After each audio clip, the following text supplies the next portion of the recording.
Hello, friends. This is Dave Hurwitz, executive editor at ClassicsToday.com, here with great recent recordings of the classics.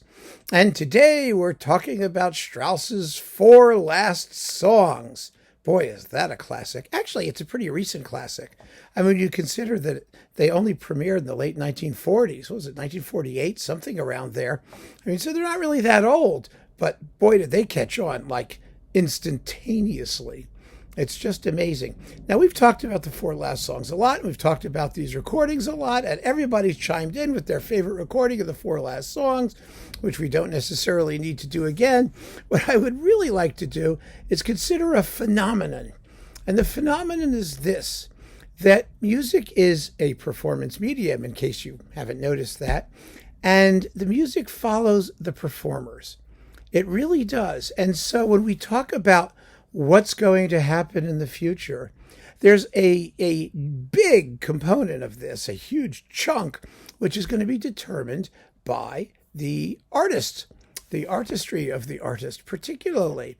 And so vast swaths of repertoire, which may lie dormant, can be revived if the performers are there who wish to play them and they have audience appeal and that kind of stuff happens and they develop a following. And this is particularly true, more than any place else, of opera singers. Because opera singers have fans, and those fans are vocal. Oh, that's an irony, isn't it? Yes, they're extremely vocal because the singers are vocal, and they follow their favorite singers and push for those singers to appear, and those singers specialize in particular repertoire. You can't predict what's going to happen. Nobody could have assumed that Maria Callas would show up and revive the entire bel canto repertoire and drag in her wake an entire galaxy of other singers who sang the same repertoire. Some would, of course, say not as well as she did. Well, that's not the point. The point is that there was a revival of repertoire based around the ability of the performers who wanted to do it. So after Callas came Joan Sutherland, and you had Marilyn Horne, and you had, all of these other people who were able to do the bel canto repertoire. Right now, in our current, cultural, whatever you want to call it, era, there is a preference for somewhat emotionless, light voices that are really flexible and versatile and good at coloratura and that kind of stuff. We live in a golden age of Baroque singing, possibly. I mean, some vocal aficionados might say that it's horrible. The way we sing Baroque music now is horrible. But, there's singers who can really do the repertoire, who really can manipulate their voices, can ornament a phrase. We've got countertenors popping up all over the place. They're suited for our view, let's put it that way, of how that repertoire should be performed. And there's no shortage of them.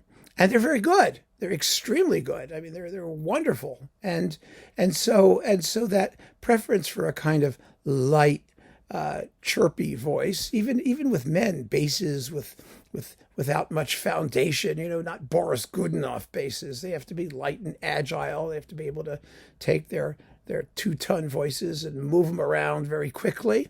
Light tenors, all that lightness. It's all lightness these days. And that's okay. I mean, it is what it is. If singers pop up who are able to do heaviness, then we will revive the heaviness. I mean, look at like Lisa Davidson, for example, who's done the Four Last Songs, I think, a couple times by now. She's a very fine singer, but she sings the Wagnerian roles, and she sings them quite well. And so people will do those operas. They'll build them around the people who can sing them. It's a pity that we are somewhat short these days of, for example, Verdi and Puccini's sopranos and tenors. We don't have those bright Italian tenors anymore, like Franco Corelli, and and the same thing with Wagnerian singers. I mean, there are very few of them out there. We still do the operas because we have to, because they're the popular works.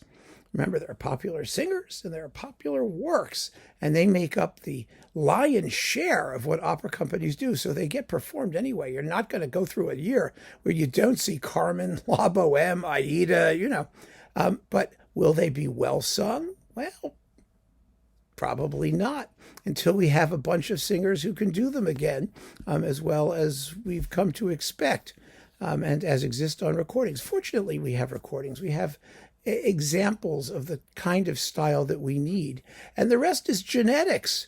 It's just pure genetics. When the singers are there, the operas will come. So I'm not particularly concerned about that. But the Strauss four last songs were written for big voices, rich voices, voices that could float a huge sustained legato line with lots of tone quality and richness. They're not light, chirpy voices. There's some light, chirpy music in them, like in September and some other things. But yeah, that's not the point. The voices have to be big voices, operatic voices, the voices that Strauss knew and loved in the soprano range. And so, recorded, thank God, in 2002 is Soile Isokoski. This is like my reference recording for the four last songs, along with Jesse Norman, of course, with Court Mazur. But this is a glorious recording of the four last songs by a real Strauss soprano, someone who has the long legato lines, the creaminess of tone. Strauss was, half Strauss and half Mozart. She's also a wonderful Mozart soprano, because Mozart actually demands a lot of the same things that Strauss does, especially in his soprano roles. So we have a gorgeous recording featuring Marek Janowski conducting the Berlin Radio Symphony Orchestra with a pile of orchestral songs, including, Das Rosenband and Befreit and Ruhe meine Seele, the Wiegenlied, and Zueignung and Morgen, and all the ones that everyone loves. And die Heiligen Drei Könige aus Morgenland. That's a big one. That's so much fun. But the four last songs, which she sings absolutely magnificently. Now, we've talked about this recording quite a bit in our four last song summaries, so it's worth pointing out. But again, I've always said, if you love a recording and if you think it's the best, there's no point in hiding it just for the sake of talking about something else, which is not the best. We need to promote the things that are great. That's how a consensus evolves. That's how people get to know singers they may not be familiar with or artists they're not familiar with. And that's how we influence the kind of repertoire that gets recorded and that gets performed. So this is one of the great four last songs. If you haven't heard it yet, make a point to do it and keep on listening, friends. The future is secure because no one knows who's going to pop up next. Take care.